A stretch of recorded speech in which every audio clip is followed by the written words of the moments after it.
And we are live. Welcome to the Iron Lords podcast, episode number 32. And it's another glorious Sunday, and we are back at the round table on the Lord's Day. I'm extremely excited about our special guest, so we're going to get right into it. I want to introduce a Lord who I consider Xbox royalty, and whom I've had the pleasure of meeting at the flesh in my very first E3 in 2015. At the time, this Lord held on to one of the greatest technological secrets in Xbox gaming history, while smoothly speaking to me prior to the Microsoft press conference. No station.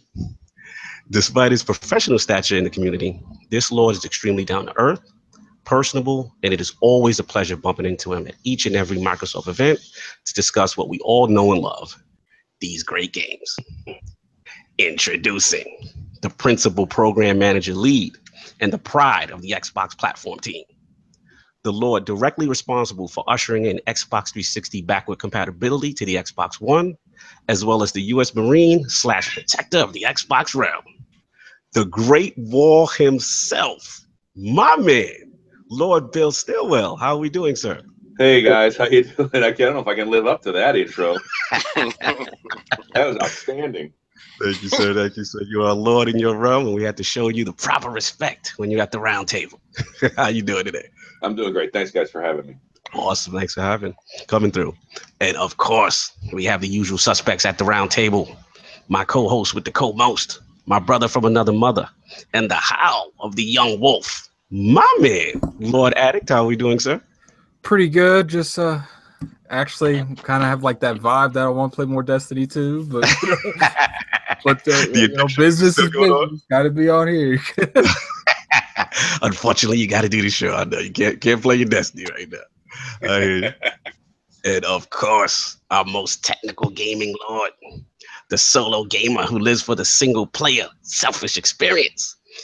You got to be always offline profile Illuminati now. I was online yesterday. Yeah, you were online. You were online yesterday. My man. One day doesn't change the name. My man. Lord Sovereign. How are we doing, sir? Doing all right, man. It could be better. This whole situation in Puerto Rico is a little nuts. Yeah, I'm sorry, bro. I haven't been able to contact family since Wednesday, so it's tough, and even more so for my wife, because I mean her entire family's over there. So, just hoping for the best and waiting to hear some word. I hear you, man. Yeah, thoughts and prayers to the fam, man. Yeah, that's got to be rough out there. I hear you. Absolutely. And of course, the excess gamer. Ooh. The Lord of Combat Sports, who is a man of his convictions and demands nothing less than the premium experience. Ooh. Beloved Lord King, how are we doing, sir? We're doing fantastic. My thoughts and prayers go out to everyone in Puerto Rico. My grandmother's side is from Puerto Rico, and we heard from a couple of family members because they went to an adjacent town and was able to get word out that, everybody's okay. But switching gears, let's get into what I do. Boxing last night, Jose Linares versus Campbell yesterday. It was a fantastic fight. You guys can't see this, but I'm totally rolling my eyes right now. I know. Yeah, listen, we gotta get the combat sports update. I say you can roll your eyes all you like, brother, but it was fantastic last night. And also, you had the recap of Canelo versus Triple G, so you can actually see a robbery in progress. I needed to say this, and I don't normally do this, but shout out to Carmelo for getting out. Thank you, brother. Are we talking about the Nick acquisition of the Nick moving to OKC? Yes, Carmelo Anthony has found his way to OKC. Thank the heavens for getting him there, because a talent such as that should not be wasted in an organization that is a cesspool. All right, let us go. Oh my God. No doubt, of course. Look, that's Lord King giving us our sports update. And of course, it is Lord Cognito here, spreading that gaming realness on the ILP. Not telling you what you want to hear or what you need to hear. So before we get into what the Lords are playing, I want to start off with Lord Bill's his video game system history. I know we share that incredible 3DO experience, but I want to start from the beginning with him with that. I also want to talk about his ask him about his career journey at Microsoft of over 17 plus years, and of course his undeniable passion for the sport of hockey and those NHL games. So let's get from the beginning as far as your video game history, your first couple of systems, that kind of stuff, Lord Bill.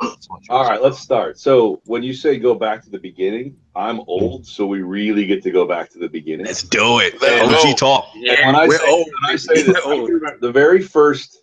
So I've always had a video game system. Mhm. I got into computers when I was a kid. We had a Commodore VIC-20. We had a Texas Instruments. Yes. I had a Radio Nice. Shack TRS-80. But the very first game I actually played was a buddy of mine when I was still in, I think, junior high. Had a sleepover at his house. His dad was a scientist at one of the nuclear labs outside of Chicago, and they had an actual modem, the old 300 baud suction cup with the phone in, nobody could pick it up modem, and he had mainframe access at his house with it from a terminal. So I went over to Eric's house. We were playing, and he said, "I want to show you this cool game." So he puts the modem in, he dials into the mainframe, and he launches what effectively was Adventure or Zork, the Oh. game. But get this. It didn't even have a monitor on it. It had a dot matrix printer. So you'd hit, Matrix, you'd hit taking it back. enter, and then you'd print out. So you'd roll it up and you'd read what happened next. And then you'd get sword, and then you'd hit enter, and then you'd read what happened next. We played through the entire game. I have no idea what this costs the lab, but we played through the entire game. And somewhere I still have this thick stack of dot matrix printer paper with the holes on the side. With the holes on the side. The whole thing just stacked. I'll have to dig it out one of these days. Wow. That is classic. That's I classic. think you officially win on the oldest game played because The oldest person you've had on the show? no, not the oldest person that we had on the show, just the oldest game. Like we go back and we say stuff like a Commodore or we say stuff like Amiga, but bro, you went there, you took it. All of the mainframes. Nice.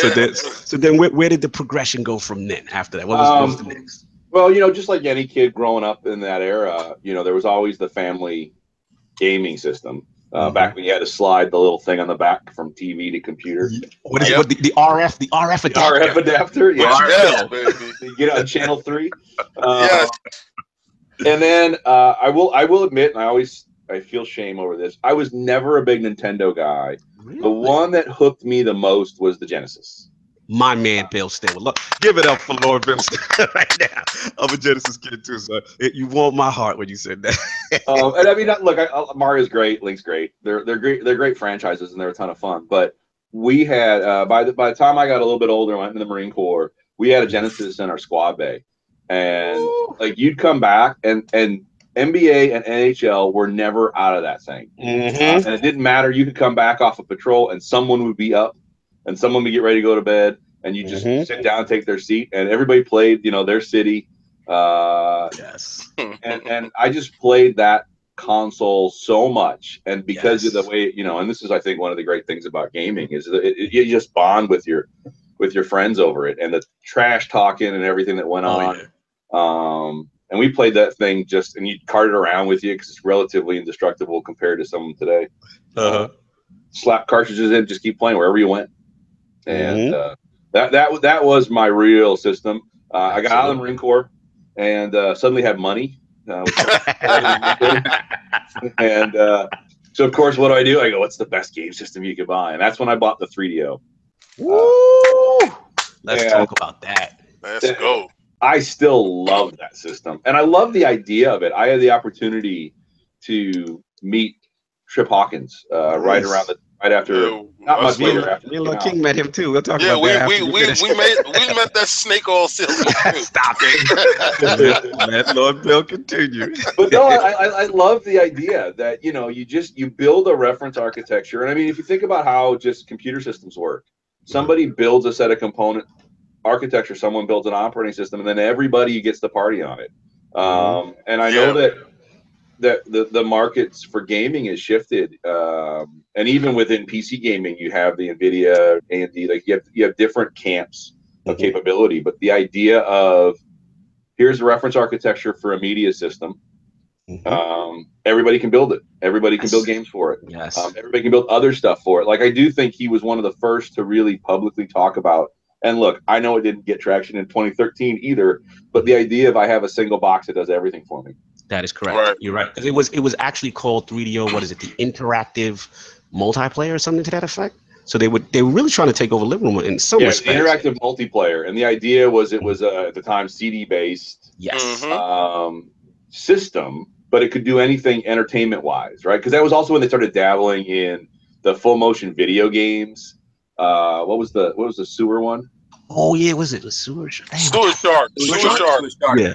Yeah, they had a couple of those that were just, and they were pretty bad actually, but like they had real video in them, so that was a cool thing. But it was just, I mean, and then Sony came out with the PlayStation and just so undercut them price wise and produced great content. Yeah. At such a lower price point, it kind of doomed them. Yeah. So now, what games did you rock out for on 3DO, if you remember? So obviously Road Rash. Road Rash, the best Road Rash ever. Oh yeah, and I see all these people talking about bringing it back. That game was spectacular. Even the soundtrack to that game. Yeah.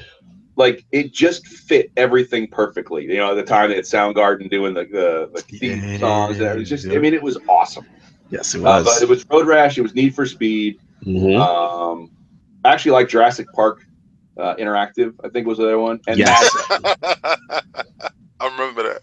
And then Madden, because Madden was the first one where you saw like what looked like real players instead of just the pixel. Yeah. Was it the first, Lord Bill? Wasn't the first 3D Madden too at the time? Like, It might have been. I know. I remember playing Madden and just my jaw hitting the floor. Like, oh my! It was still isometric. I believe it was still isometric.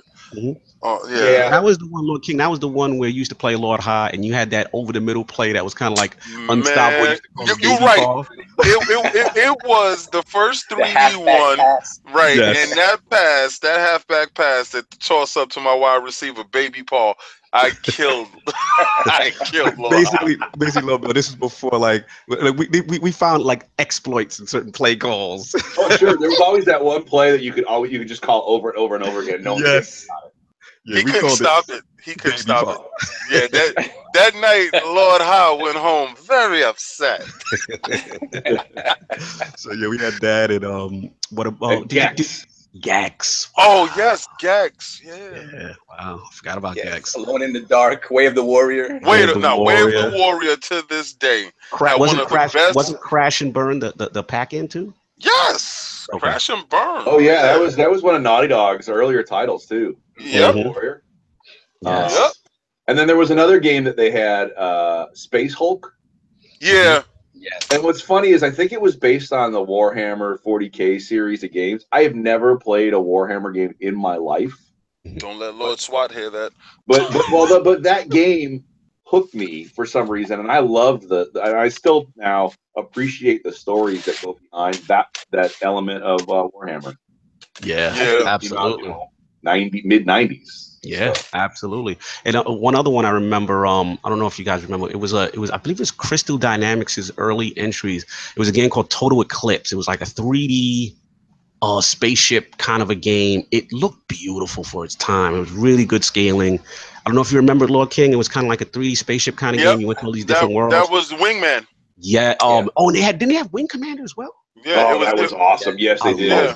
Was that on the 3DO or was that? I may have played it on the Amiga. I loved that game. It was on the 3DO. Yeah. When it came out, it was one of their last couple of games. And shout out to 3DO for being the first system that you had to get a finance on.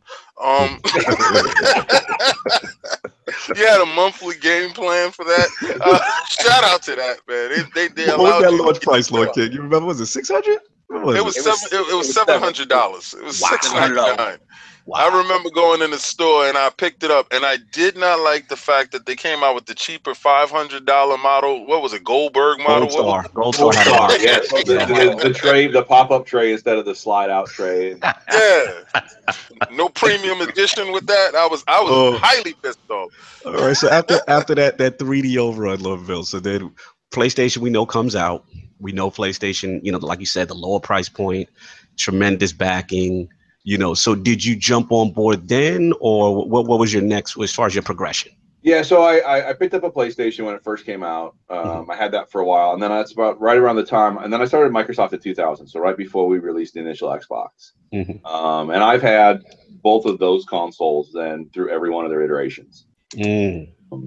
Mostly because I had a PSP at one point. Like, I'll try all of them out to see. I love the idea of the PSP, but having one thumbstick didn't make a lot of sense. Yeah, I know that kind of doomed it. Yeah, and so since then I've always had a PlayStation and an Xbox, and every time a new iteration comes out, I'll grab them. Nice, cool. How do you feel about the Switch, Bill? So I have not been able to get my own Switch. I was going to get one. I tried to get one. They're sold out here. Part of the problem of being where Xbox is, and then Nintendo's like a block away. Yeah, nothing lasts in any of our stores. But I love the concept. I think that I mentioned that I appreciated the concept when 3DO came out. I think at some point, and maybe I'm foolish because it's been 20 years, the industry has to move to a point where portability and sort of access to your content's just always there. Yep. And I'm not. That's not PR speak for me tying it back to the compatibility. Right? But I mean, like, realistically, gamers just want a game, and it doesn't matter if I'm on a bus or a plane or at home. I want entertainment, and that's where I think the Switch has done some great work in sort of proving that there's a market. It doesn't have to be. I mean, look, the Xbox One X is amazing. Gears in 4K with Atmos is unbelievable when I actually saw it for the first time. But it doesn't always have to be that amazing for you to enjoy it. And I think Switch is proving that. Yes. And it's also helping to sort of define the industry struggles with the notion of the social engagement of gaming. And Switch is sort of showing a different dynamic. It's not about clips and sharing and broadcast. That all exists and it's all popular. But here's a different dynamic, which is just you can pick it up and play it anywhere you want. And then you can also just join people while you're on the road. Great point. Yeah, I mean, I think you nailed it with that. I think the portability, like you said, and just being able to just pick up on the go, and like you said, we all know it's not the most powerful system, but they are proving, the skeptics wrong as far as that different. They're showing that there is a market for it. It's just that different base that is clamoring for games, and not necessarily the most powerful thing. So it's interesting to see their development right now. So that's pretty cool. So Bill, you have Victor in the chat telling you that you can get that Switch right now on Amazon. No doubt. So I'm actually at the point now where I'm going to wait for holiday bundles. Yep. Nice. And then not get those too. Do me a favor, Lord Bill, to help. Make sure you pick up that bundle in November. It'll help me win a bet on the Iron Lord podcast. Don't wait until January 31st. We've got an inside bet. We call a segment. We call it Bend the Knee. So half of the Lords are predicting who we think will win November MPD, and the other half. So it's Microsoft, Nintendo. So, it's fairly split. In other words, he's saying half the Lords are going to be wrong, which is his side, and the other half is going to be right, which is our side. Well, he's getting an Xbox One X. So he's on our side already. So no, that's gonna be fun. It's gonna be fun. So now that we've got that career as far as the video game history, let's start off at Microsoft and how did you get started? In your whole journey there, becoming. Yeah, so I sort of ended up here by accident, actually. Just as a story, it's an interesting story because everybody's like, well, how did you get into the industry? And I totally fell into it by mistake. When I was in college, I tried to enlist in the Marine Corps out of high school. I was still too young. My dad said, no, you're going to college. So while I was in college and I was now old enough, I dropped out of school and enlisted in the Marine Corps again at that point. And all I wanted to do was drive tanks. And that's all I've ever wanted to do, just drive tanks and then maybe be a police officer when I retired from the Marine Corps. So I showed up, went to the recruiter, said, can I get into tanks? He said, yep, no problem. So I took the initial test for what I was qualified because you have to hit minimum levels in your, what they call the Armed Forces Vocational Aptitude Battery. Correct. And he came back, he said, hey, you can still do tanks, but you did really, really well, and we'd like you to do military intelligence instead. Well, I want to do tanks, and so he kept negotiating with me, and eventually he got me to commit to that, which was actually, I loved that job. And one of the things about it was I did signals intelligence and cryptography. So I spent a lot of time working on computers and I spent a lot of time working with technology. So when I got out of the Marine Corps, I had a security clearance. I had all this background. So I was able to do a lot of consulting and made good money doing it. And I had a good time at it with always the belief that, okay, well, now I'm out.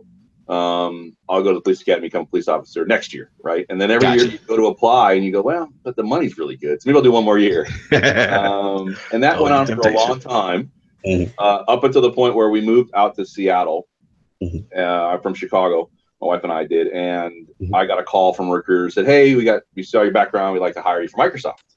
I said, "Great." So I applied, and in fact, I always tell people this: I applied for 2 jobs. The first job I interviewed for, they turned me down, and it was for customer support, and they said I wasn't qualified. What? So, but like a week later, the other team called me back, and so I started working at Microsoft in their communications sector, which is a consulting practice that they had built to help telecom with some of our infrastructure systems. And so the very first project I did for Microsoft was I was working with KPN, the Dutch telephone company in the Netherlands, converting their mail system over to a hosted exchange. We now have a hosted exchange, but at the time we didn't. So it was trying to convert an enterprise messaging system into an ISP-based. I'm loving this. This is all tech jargon. I'm loving this. Could continue. And so that was the first thing. And so then I did that. I was in that group for a while, mostly around mobile and telecom infrastructure. And then I left because, of course, since I had a security background, the first thing Microsoft did was put me on messaging products. I finally got back into security after that first year and a half, and eventually started working with Windows on some of their security work around Windows XP SP2 and IE. And at the time, Microsoft was building out a security response team to address a bunch of threats. This is when the internet was starting to just kind of blow up. And they had to take care of the vulnerabilities and those threats that were and you had things like Code Red and NIMDA that just took systems down. And so we started working with ISPs on how do you cut this off at the core routers and things like that. So I did that for a few years. Then I went back to mobile. Did some entertainment infrastructure services in mobile for a number of years, and then I left again. Went to Bing, mobile ads. So I apologize. So yeah, banner ads on your phone. That's my fault. That's my fault. I love that. I love that line. Then we went, and then I actually went back, and this time by now Windows Mobile had been converted to Windows Phone. I went back there and worked on that system for a while. And through all of this, I'd done a number of Xbox projects. I was involved in the initial infrastructure rollouts with telecom for Xbox Live in 2000, and I still have my NFL Fever Xbox Live demo disc. Wow, NFL Fever! Wow, remember that? And then did some when I was the second time I was back in mobile. We did some infrastructure work because Xbox Live video was becoming a thing, and then I got an opportunity to go to the Xbox team and went to store. So I joined the Xbox team in 2012. Working on what was at the time just the Xbox store. It was a single store just for the console business. That is correct. After the launch of the Xbox One, that team got reorged into the overall store. So now we have a consolidated store for Microsoft. And then I moved over to the Xbox platform team and did the launch for Xbox One in China. So we did a second rollout for China. First console ever released into that market. That is correct. Yeah. Wow. They've been illegal there for over a decade, but through the free trade agreements that they've got, or free trade zones they've set up in Shanghai and somewhere else, we're now able to work with the government and ship an Xbox there. Not to cut you off, Lord Alex in the chat says, "Bill, get them to put a cart in the store." Yeah, don't get me started. We don't. This is not a long enough show. And after that, I came back over after we launched it after we launched the console in China. My boss, Kevin Gamble, who some of you saw in the Digital Foundry article, who runs all platform, said, "Hey, I want someone to run the 360 platform and go work with this other team." That's when I said, "Sure, I'll run the 360 platform. I'm fine with that." And so I picked that up. Well, it turned out that was also the team that was doing the 360 back compat program. Thank God. I married up with Kevin LaChapelle, who's my engineering manager on this team, and the rest is sort of history. That is a beautiful last name. Yeah. LaChapelle. Nice. So we get to that 360. Wow. Yeah, he's look. I've been here a long time. There've been like 2 or 3 times where everything just coalesces right, and you end up on a team of. It's what I love about this company. You start to realize just how brilliant some of the people are that you get to work with.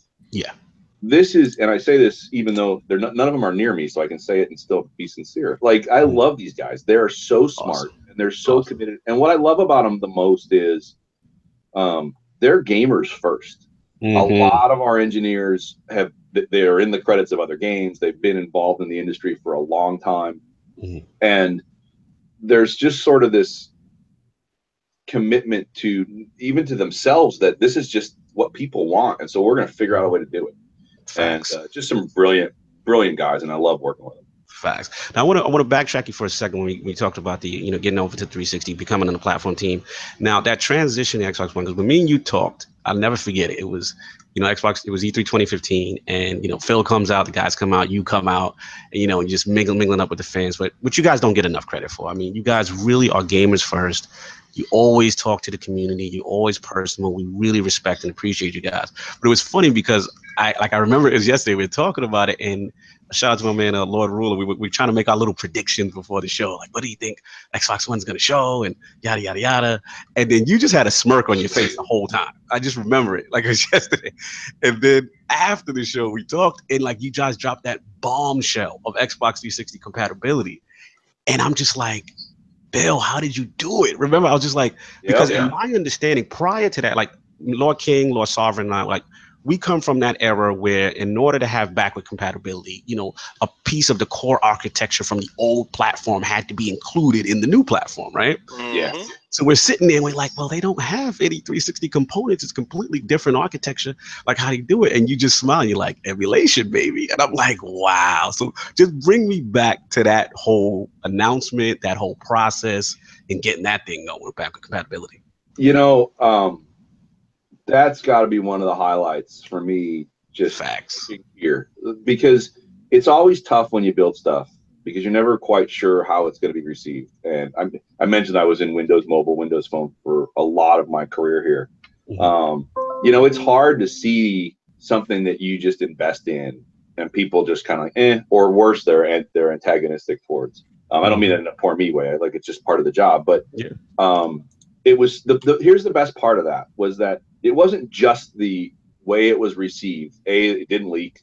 The best part about it was I think it leaked like 3 times, but everybody kept saying, no, it's not possible. So yeah, I'm not gonna lie. When I watched that on Xbox Live, and we were sitting there when it came up, like that is by far the least thing I ever expected. Like, usually I'm pretty good besides last E3. Everything announced there just completely went over my head. I was like, I did not expect half of this, but like particularly that announcement for backwards compatibility, it was like, yep, they completely got me this year. I'm done. That was the great part. But the better part was that night when we were at the mall when you guys were all lined up to get tickets. Major Nelson Larry would just introduce me as the 360 program manager or something along those lines. Everybody's like, oh, my favorite game on the 360 was this, or my favorite game on the 360 was this. And it was so rewarding to know, like, we were going to show Mass Effect. At the time, we knew Red Dead was on the horizon, and we just had to work through some of the other sides of it. It was going to come out. Like, it was great to hear people talk about how much they loved these series and missed them, knowing that they were coming. And I think that's really where you started to appreciate as someone who builds things, the impact it has on people. Yes. I have become super convicted that one of the challenges this industry has that we need to work through is that games are very transitory in terms of their popularity, because people think of them in, this is the next release, and then this is the next release, and then this is the next release, and now it's a remaster, and now it's it's an add-on prelude pack or whatever. But they're no different, and I've said this to other people before, they're no different between them as an art form, as books or movies or music. And the reality is there's new music that comes out that I love, and I still go back and I listen to classic music. There are movies that are Star Wars, right? Like, who would ever say, well, don't watch the original Star Wars because now Rogue One's out. Like, they're all good movies. And people forget that games, the graphics have changed, but if they're good games, they're still good games. And I played through the Mass Effect series again after we did all 3 of them. Nice. forgot how much I love that series. Yeah. Right? Like Andromeda comes out, and I hadn't played it in forever, and so I'm like, let me go back and play the other ones before I start, and just had a blast. The other part to this is that there's an entire generation of gamers that have never played these games before. Yes. Red Dead's an example of that, right? Like, I love that game, but it's older, and so my son, he's never even heard of that game before, right? Because he's younger, right? So he's never doesn't know it exists unless I expose him to it. Mass Effect's the same way, or the BioShocks. They're good stories, they're good narratives, and they're a lot of fun. Just like, and this isn't a backward compatibility thing, but for when MCC came out, Master Chief Collection came out. Oh yeah. First thing I did was I sat down with my son and we played multiplayer or co-op all the way through the campaign, split screen. Nice. Like he loved that was, and it's not just because it was the game, it was me and my son together. Like, just those things never change, and people forget that history is a rich history that we need to keep going. Absolutely. I mean, you made some great points there, like you said, because there's a generation that just never even experienced these great games that we're talking about. So to be able to bring that back, and I know there was some controversy recently in reference to, you know, how many people are playing it, and I'm glad you guys, and shout out to you and Mike Ibarra, and you guys got in front of it, and the numbers showed otherwise, that people are playing these games. And you know, I believe when Black Ops 2 was announced. Yeah. Oh man, Black Ops 2 did. Oh. I think Black Ops 2 is the only game I've ever seen to be out for a last gen in chart. Absolutely. Yeah, right. Absolutely. Like, when I go to GameStop and I pick up, like, you know, I pick up multiple copies of, you know, on different platforms, I'm like, man, like it's like, why is one $10 more than the other? This ain't right. It's got another question I have for you in reference to the program was that I know, Bill, it's got to be tough on your Twitter mentions with, you know, people are like, hey, what's up with Title X? Why is it, you know, such and such coming? And, you know, I know in the past you've actually commented on, like, you know, a lot of this actually comes down to the publisher and the timing of when they want to announce something, and you know, they may have a schedule. So could you make it clear to people that sometimes it's really not always on Microsoft as to why said title hasn't been released on backward compatibility? Yeah, you know, it's look, the technology, we I think I'd state it this way: we've proven that we can make the tech work. Yes. Still over 400 games. It clearly works. There have been a number of reviews on performance. We weren't as great in the beginning, but we've since fixed that. You know, this is a partnership industry where artists and content creators have a belief and a story for how to manage their own brands, and all we want to do is be an enabler for them. Yes. You know, I get it all the time. What about this game? What about this game? What about this game? Sometimes it gets to be a little much. Black Ops 2 noise got high, but at the same time, I will state this: I have never blocked anybody. I get some nasty ones. Oh my God! But I don't ever block anybody, because here's the thing: we have to keep reminding ourselves that for one person, this one game that no one else cares about was something special to them. True. And we won't get all of the games. Like I don't think, maybe we'll get lucky and something will change. But that's just the nature of the industry. People different rights. The rights expired. It's so, who knows? But you don't ever want to dissuade someone from having the love that they have for something. Right. And it's great to see, somebody tweeted me, I think yesterday, about like, hey, for Halloween I want these 4 games, and like, and then they put Deadly Premonition in, and I'm not because the Microsoft that's a good game. That game was, here's the thing, that game was a blast. It was awful, but it was also a blast. Yeah. it was. I got it's nice to reminisce, even if we don't ever bring it to the program professionally. Like personally, I just enjoy reminding myself, oh, I forgot about that game, or I forgot about this game. Absolutely. Shout out to Lord Anchorman in the chat. He said, let Bill know without backward compatibility, he wouldn't be able to play Mass Effect series for the first time this year. So that's awesome. You guys made a lot of people happy. Go back and play some of these games, like with now that they're done, you're like, oh my gosh, it'd be so cool to see it for the first time. Absolutely. Yeah. And shout out Go ahead, guys. Bill, I gotta say, man, and I know Microsoft is very appreciative to you, because without you guys and your hard work, we wouldn't have Game Pass. Because Game Pass is comprised of at least 75% of 360 games. Yeah, that's we work with those guys all the time. Nice. It's a good business group.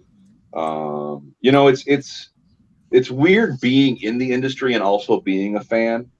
and I appreciate the sentiment, because people don't realize, like, we may not get it right, but it's never. It's funny because people ascribe malicious intent to so many things, which I just don't understand.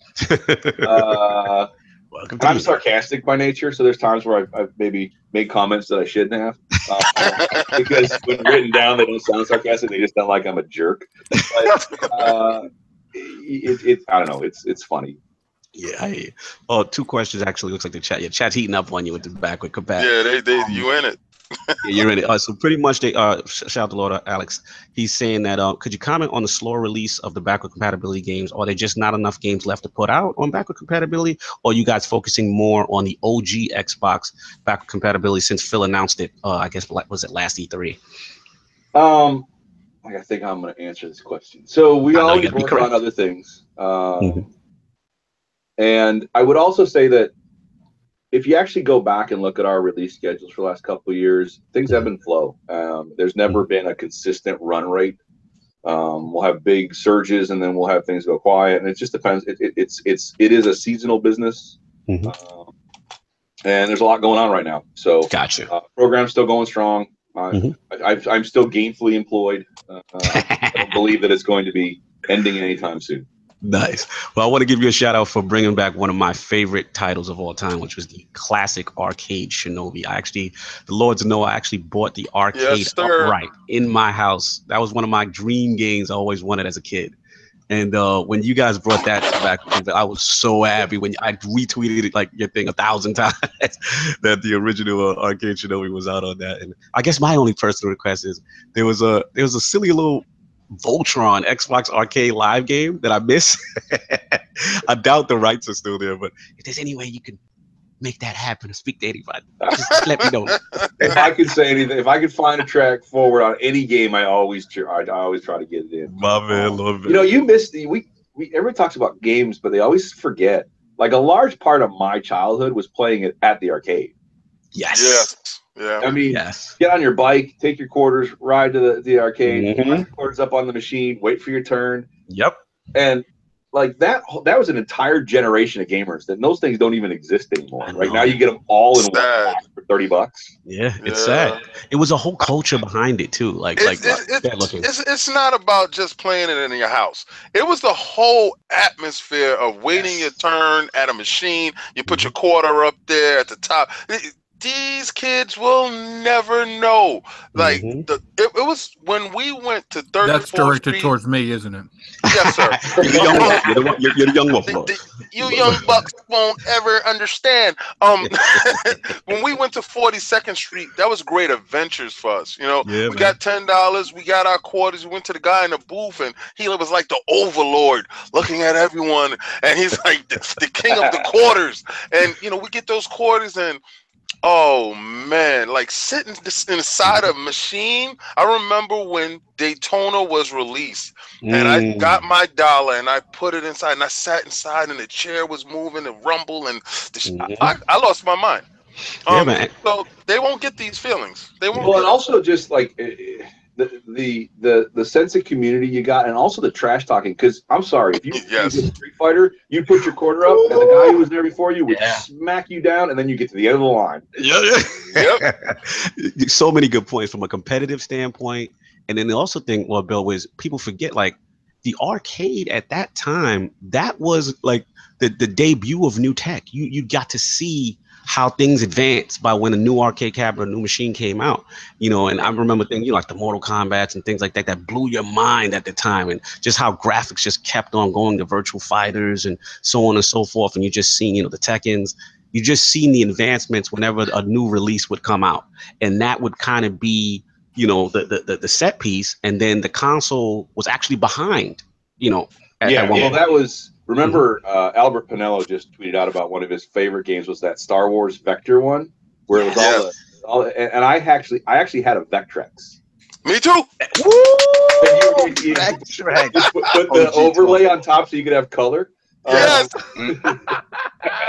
Yes. I loved it. No, that was like you said. You sat down and like all of a sudden it was like, oh my gosh, this looks so real, because they had lines instead of graphics, which were really blocky at the time, so it was clean. Yes.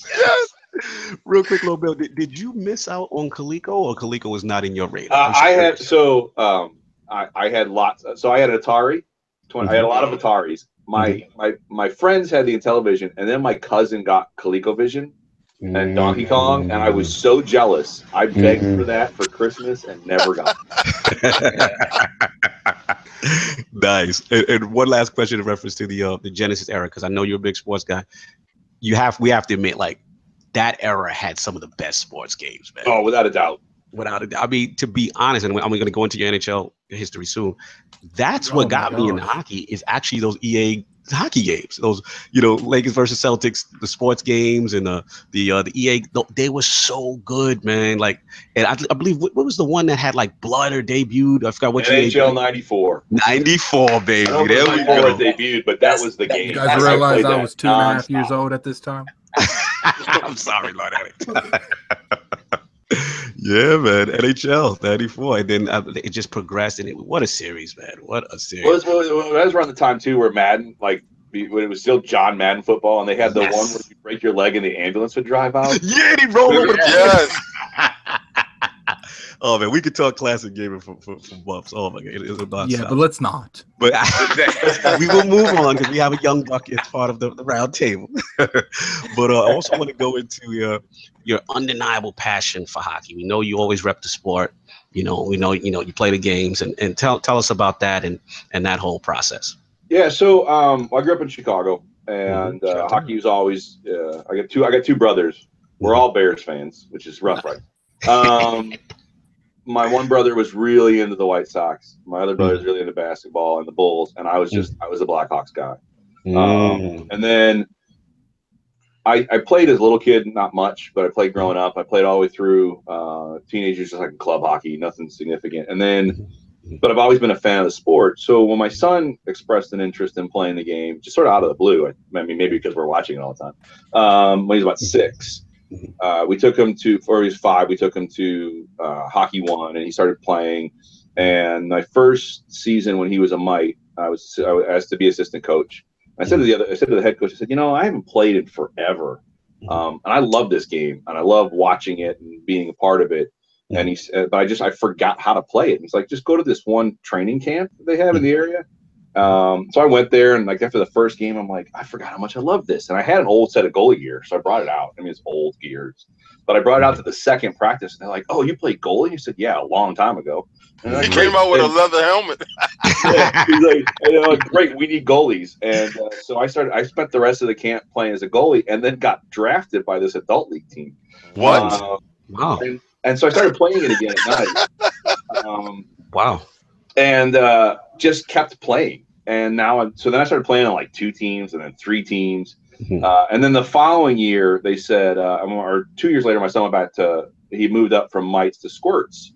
They said, hey, you interested in being a coach again? I said, yeah, sure. Just, assistant coach. You're opening the door, you're running drills, that kind of stuff. The next thing I know, my name was on one of the teams. And wow. Be the head coach. And I will say that what's reinforced, I love the NHL game. I love the international game. But watching kids play it sort of flips the perspective a little bit, and you start to see the game just from the pure passion of it. Yes. And I'm going to coach. I'm head coach again for my son's team this year. I actually coached 2 teams because he's on a development team as well. And I coach both of those. And it's an honor to be out there and a joy to be out there and see kids compete just because they love it.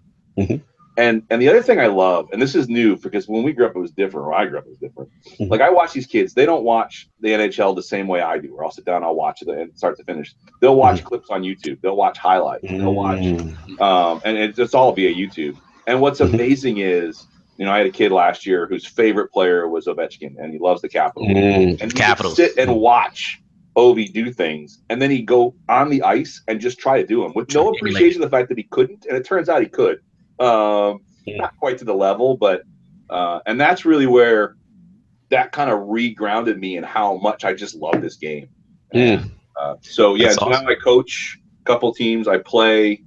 I'll only play one game with one team during the kids season just because of time, and then I pick up drop-ins like Friday night stuff like that when time permits. But yeah, I'm on the ice this time of year. I'm on the ice 5 to 6 days a week.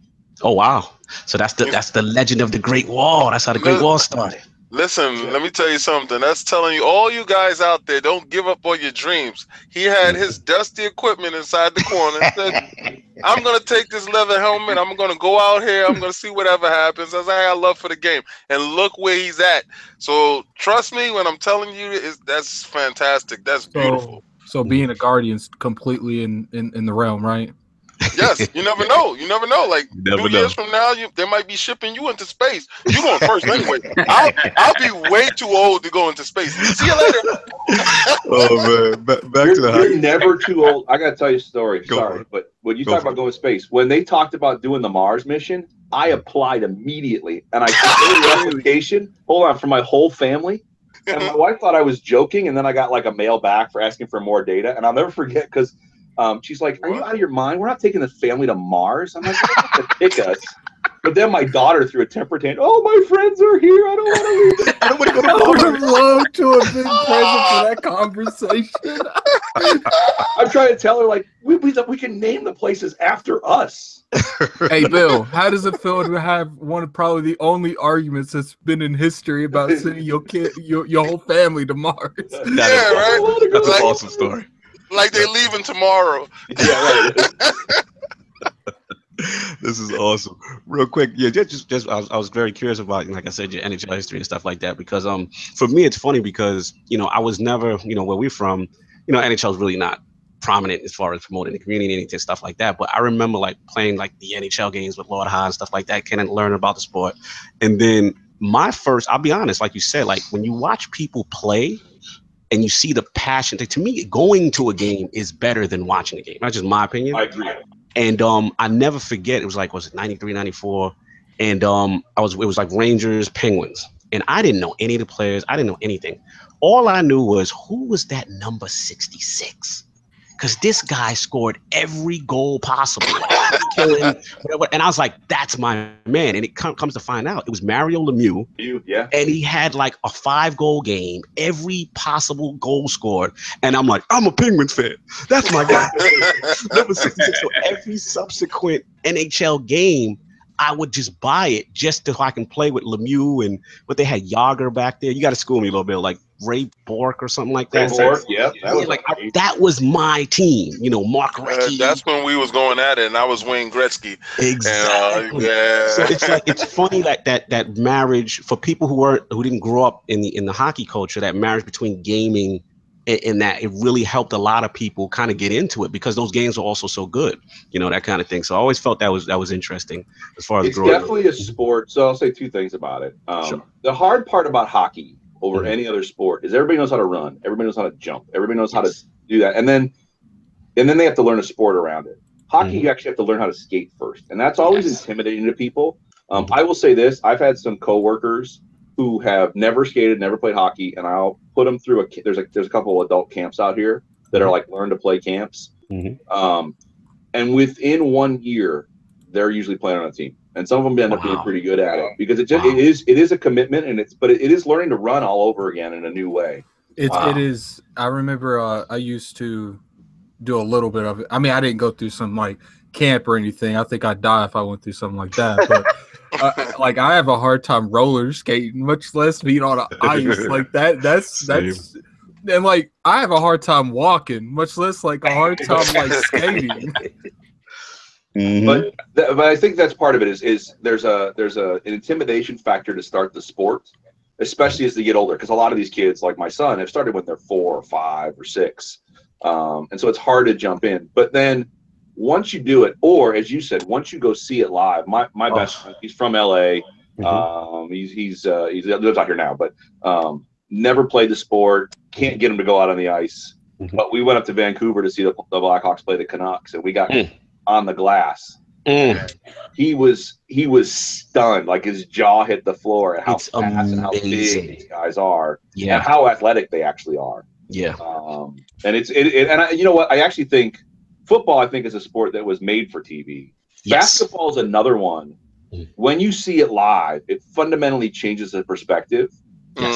Like, because you don't realize, especially if you're close to the court, you don't realize how big these guys are. Oh yeah, oh yeah. Like you look at like I remember watching the Bulls, and I like Steve Kerr, he's a little guy on the team, and then you actually see him? Steve Kerr in person, you're like, oh, he's gigantic. It's a good point. Yeah, you're right. It's all. I think those two games are definitely ones that are better in person. I think basketball has that same thing. You know, I might glance at basketball every now and then. They all look around my height, but if you ever meet any of these people in person, they towering over me. Power. No, yeah, right. I'm 6'3", so everybody's like, "Oh, you're so tall." You're so no. I'm a point guard, mama. You're a point guard, yeah. You're a point guard. How crazy is that? And everyone looks at you like, Lord King, you're so huge. Like again, it's all perspective, like you said. You go to the court and you see these things and you see how big these guys are. I met Allen Iverson in person, and me and him was eye to eye. Wow. That gives you a lot of perspective on how big that guy really is. There's that picture of, I think it's Shaq and Barkley standing with The Rock. Yes. Realize, they're Shaq in particular, like beast. Cool. So we got the journey. That's real cool, and the hockey love we got that in. So we're gonna get the show rolling. We got want to get into what the Lords are playing. So let's start off. Actually, start with Lord Bill. What have you recently been playing, like as far as game wise? What's in the systems right now? So number of them I'm not gonna tell you about. I still play Overwatch pretty regularly. Nice. I play it just about every week. I just finished What About Edith Finch? Wow. Which is a really short sort of walking sim game. It's fantastic. That story is It is. Nothing to say, Lord Sovereign? Lord Sov? It's fantastic walking simulator. I don't use that as a negative term. It's a fantastic game. No, the reason why I say that, Bill, because Lord Sovereign is a proponent for this game, and I thought he would be raving to hear that you are playing it. No doubt. If you haven't played it, it's an amazing story. It is. Yeah, it really is. It's weird. It's very weird, and like each set piece is just very cool. And again, like it's just one of those things. It takes whatever people deem the walking simulator to be, it kind of changes up the formula a little bit. Even more so than something like a Tacoma or even Gone Home. Yep. But I would say go play Gone Home also. Go play those games. Well, you have to, like, there's a simple mechanic to the game. It's not tough to play at all. And yet the tension it builds just through that. I was sort of stunned to step back for a second and realize I was on edge playing the game. I think the only game I've ever had that kind of on edge, like terrifying chill down my back was Friday the 13th when Jason's like going by me. That's a funny game. So cool. So you got Edith Finch in there, and anything else, or that was just pretty much taking up most of your time? That's pretty much taking up almost that. Overwatch is still, and also Vostok Inc. Oh, what'd you say? Hold on, Bill. Go back there for a second. Go back a little, Bill. What did you say you were playing? Overwatch. Oh my God! What about that, Lord Cognito? Overwatch. Yeah, he knows. Lord Addict knows that. I'm not game of the year, fan of Overwatch. Not that the game's not good. Not that the game is fantastic. The problem I just had an issue with it winning game of the year because I just felt it was multiplayer only component. But that's for another day. We'll discuss that another time. This is not about me and my feelings about Overwatch. But I know why people love it. Great characters, great balance, great cooperative play. I get it. Can I make one statement on that though? Continue. So I get the whole no multiplayer only, because that same thing with Titanfall, right? Like I loved Titanfall, but I missed the single player, and then Titanfall 2 came out and showed that they could do a great single player. Correct. Right. Here's what Blizzard did though that I think people overlook. Go watch their shorts that they did, the animations that they did. Just go watch the 7 or 8 of those that they produced, and then go play the game. And it's a weird dynamic, but those are so expertly produced and so deep that it gives you an entire single player story without you ever picking up the controller. I'm with you, Lord Bill. I just wish a lot of that stuff was incorporated into the game. I hear you. And so, it's almost like the argument for the people who hate Destiny vanilla, because it was like, you have this great story, but it's in the Grimoire. You have to repeat it. Yeah, that's fair. Exactly. That's my only thing, because the characters are great. I mean, the animation, everything about the game is great. I'm really not trying to hate on it. I mean, it's really a good game. That's the only thing I want. I just want to learn more about the characters. I'm passionate. People got all to me for saying this statement, but I get that people don't want multiplayer only games winning game of the year. But at the end of the day, I feel like Game of the Year is more about what game is best of the entire year, because that's why you have best shooter of the year, best story, best narrative. I feel like it's more about what that game does in the industry that year more than it definitely what changed it the is. game. There's no doubt about it. I cannot take that away from Overwatch. What Overwatch was out for a year and it had its own con. Absolutely. So that's going to be some interesting conversations around PUBG at the end of the year also. So Oh yeah. We're gonna get into PUBG too. All right, so Lord Addict, what have you been playing this week? Destiny 2, a little bit of Destiny 2. And I tried a little bit, just a dabble of Destiny 2. Destiny 2. You got to get me through that raid, no doubt. No, I did play something else. No, it's been Destiny 2. It's been Destiny. All right, cool. Lord Sov, what have you been playing this week? Yeah, actually, I've been cracked out on Destiny 2. I'm shocked. No, I mean, you know me. Like, I finished the story finally. It was all right. I did the Crucible challenges. So I played a lot of Crucible yesterday, actually. Wow. And I did a Nightfall yesterday. So what? The thing about you using guided games. Who you do this? No, shout out to Lord Sinister and Lord Kaibatsu. They got me through a Nightfall. Your first Nightfall, which is kind of insane. Oh, wait till you do the Prestige. You'll pull your hair out. Yeah, no, and when we finished it, then Lord Sinister's like, "Yeah, this isn't even the hard one." I'm like, "Great, thanks." Finished my entire accomplishment. And I'm sitting there like, as a lot of I was an addict to the first one, but for some reason, like, I didn't think I would hit Destiny 2 like I hit Destiny 1. But I feel like it's worse. Like, it is. My sleeping schedule is so messed up, and you can ask Lord Cognito. I tried to go to sleep at a reasonable time last night before work. I tried to be a responsible adult, but I sat down. I was like, I wonder if they're done with the raid. And I'm sitting here, I can't stop. Destiny is a full-time job in itself. Let's just say that. Yeah. No doubt. That's cool. So that's actually you got that done. Steam World Dig 2 also on the Switch. Just came out on the Switch this past week. Fantastic Metroidvanias, that kind of 2D platform action adventure type stuff. Excellent game. So got Switch, pick it up. Lord King, is it just been Destiny for you as well? What have you been playing? No, not at all. I must say I've been dabbling in on my PC Steam stuff. Checking out PUBG. Also, playing my 3DS and getting that Metroid, and thank you, Nintendo. It is fantastic. And Destiny. Everything else has been spare time Destiny. Helping out monkeys, Hot Monkeys Loving, running through with Addict, getting the raid completed. And shout out to Requendo, it's in the chat. What's going on, brother? Man, listen, Destiny and getting everybody through, the whole team has to get through now, and everybody learning mechanics and learning placements. That is priority for the rest of the month. So yeah, it's me. Pretty much the same. I mean, Destiny is pretty much taking up a lot of my time. I'm trying to get that raid completed. Shout out to all the clans, everyone hooking us up. Shout out to Lord Requeno in the chat. His gaming thing is the same as mine right now. It's been at home. It's been all Destiny 2. Whenever I'm work, I'm on the road. It's been NBA 2K18 on the Switch, man. I cannot get enough of that game. It is a full translation. I'm having so much fun. My player, my park, whatever it is, the career mode.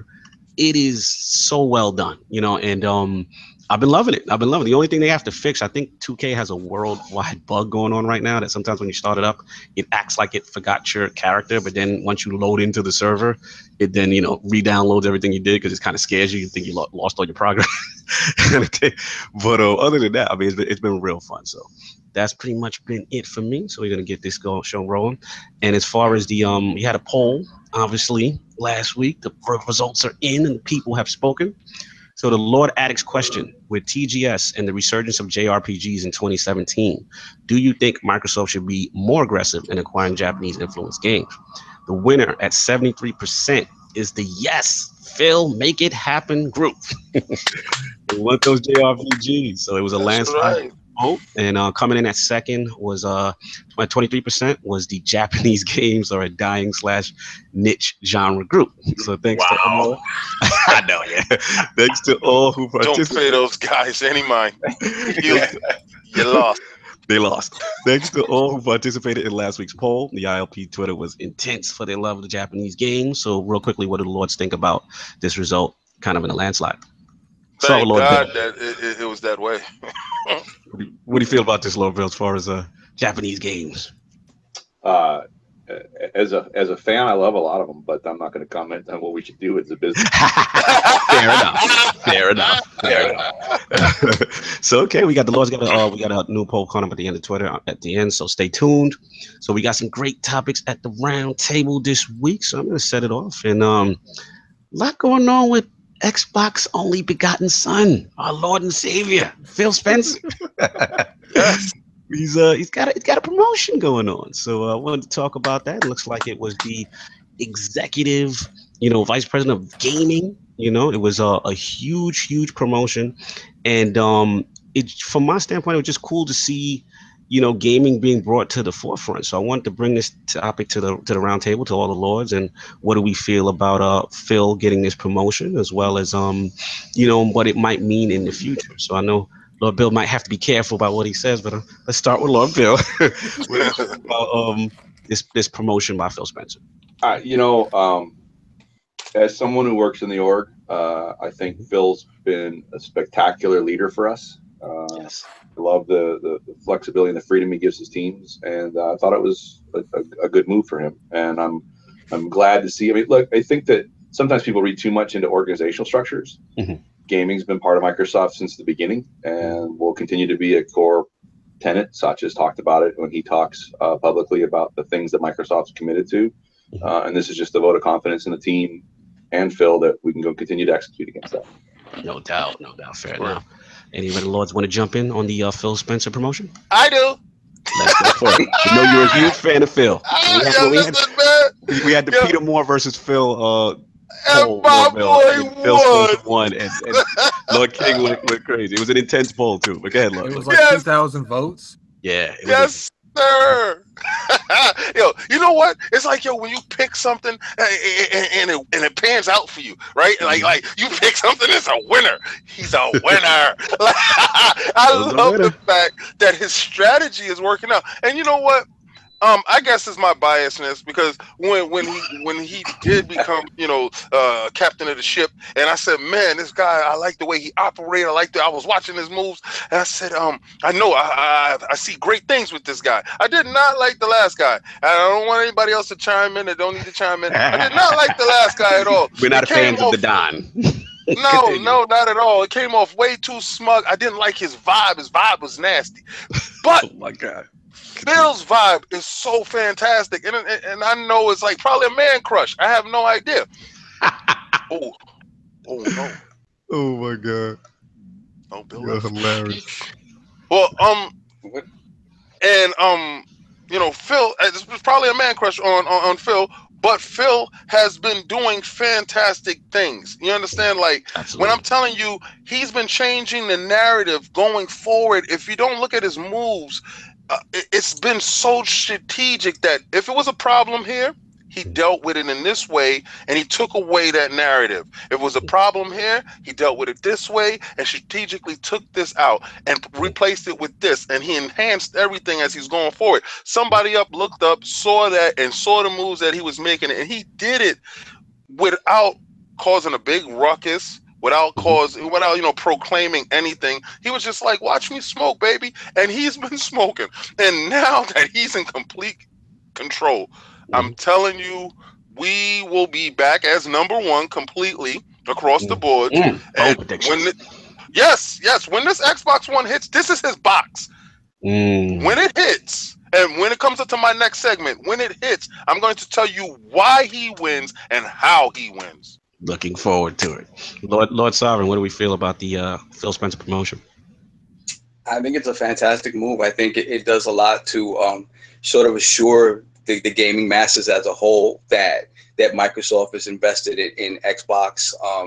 Because, again, the loudness and the fatalist mentality of a lot of the internet, like you see a lot of people, Microsoft's going to dump Xbox, it's not making money for them or not.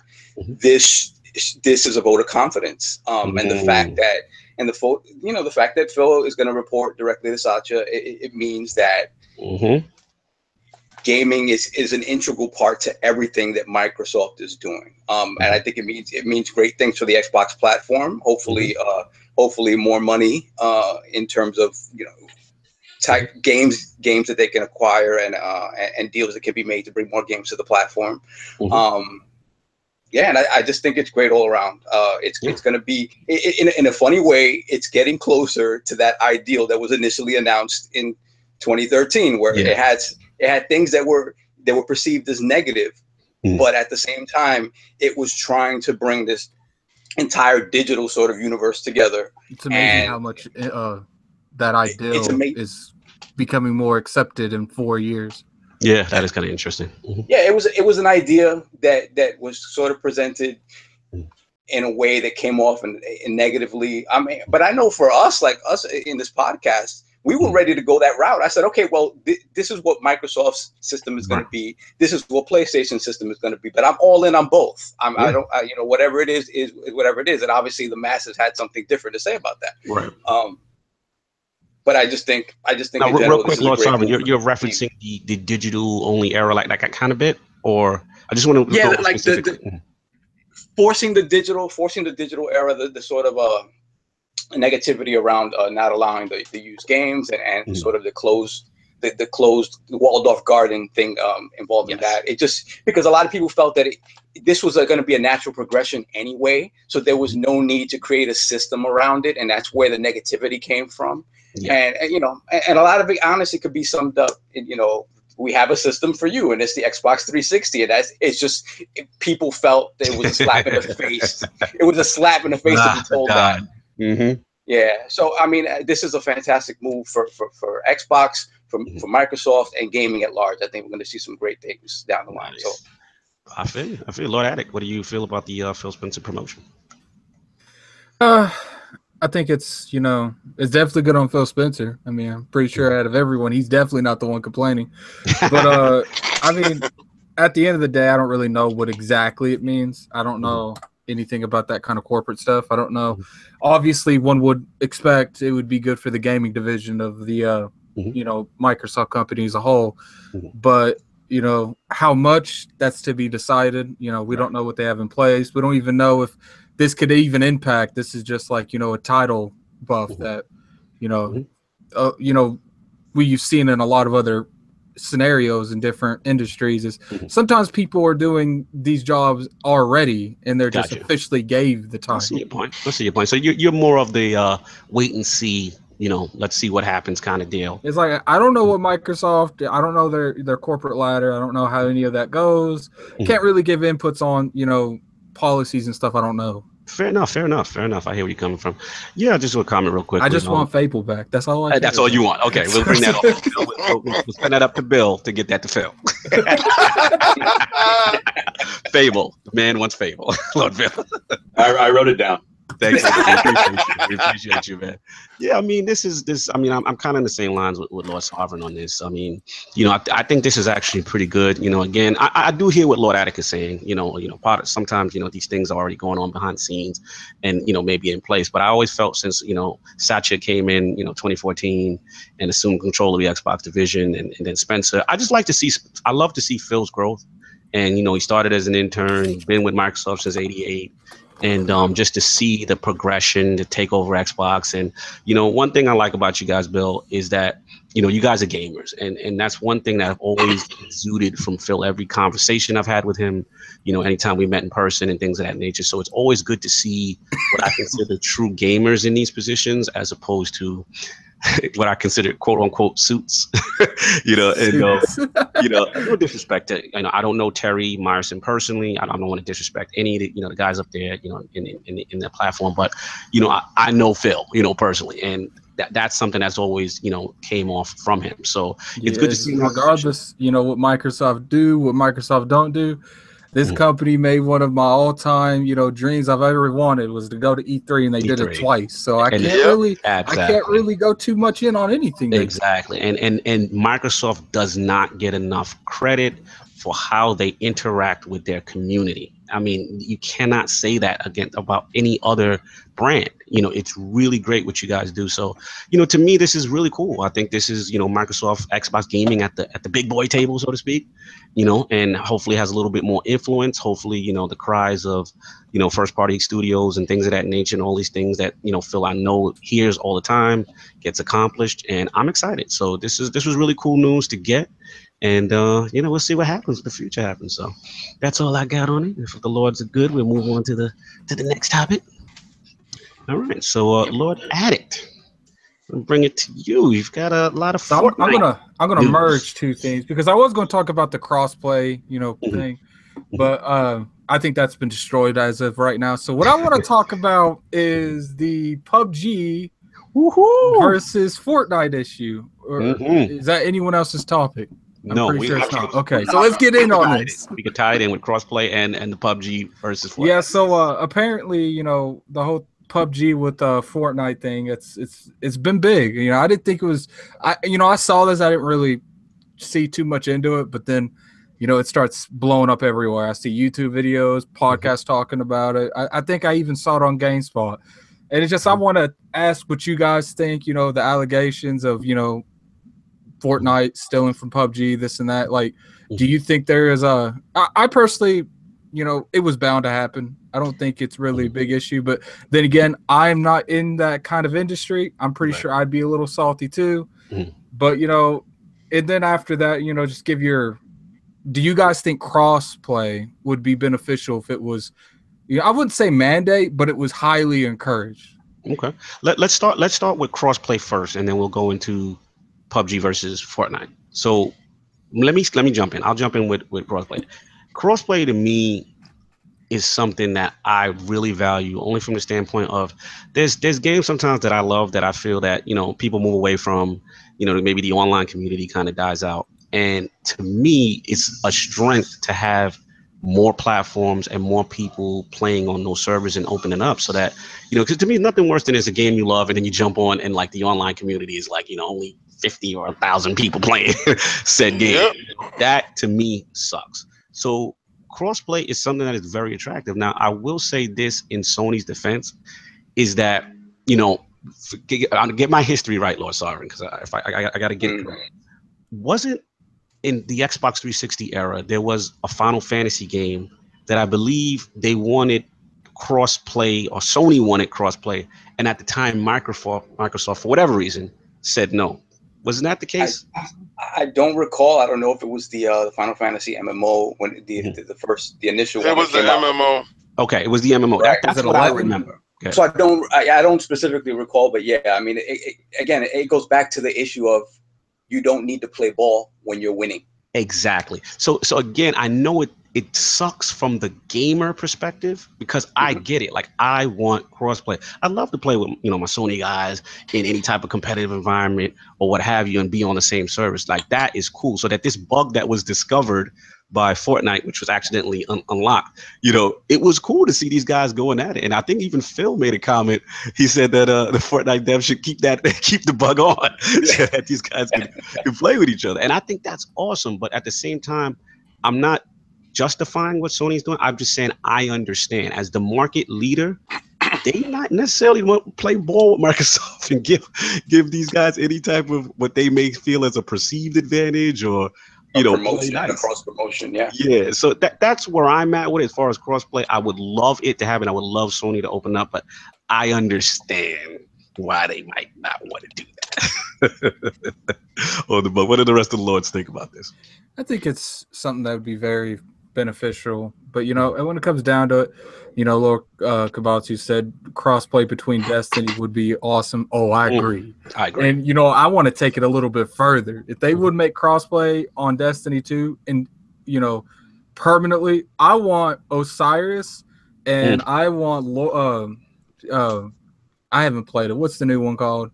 What, Trials of the Nine? Trials of the Nine. I played it one time. I want Trials of the Nine to be on Xbox or PlayStation, and the other one to be on the other one. And once a month, like they Iron Banner, they're facing each other. Oh, that'd be hot. That'd be hot. Lord Bill, any dreams of crossplay in the future? I know I'm putting you on the spot. Yeah, you can political speak. It's okay.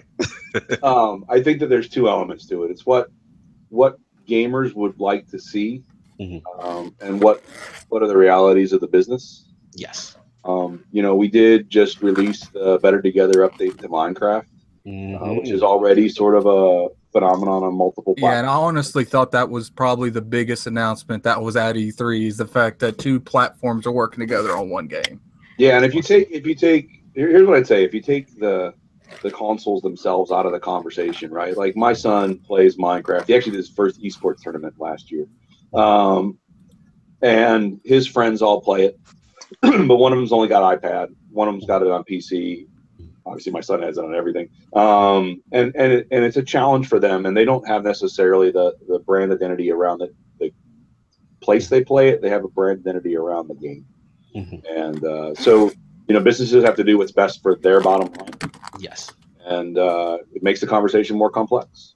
Yeah, no, I hear you. I totally hear where you're coming from. Lord King, what do you feel about this whole crossplay thing? I think that's Phil's end game. Everything is Phil's end game. Phil for president. Listen, if you don't want to believe it, watch what he's doing. You just got to peep through the hourglass. I mean, he's been a proponent for the PC.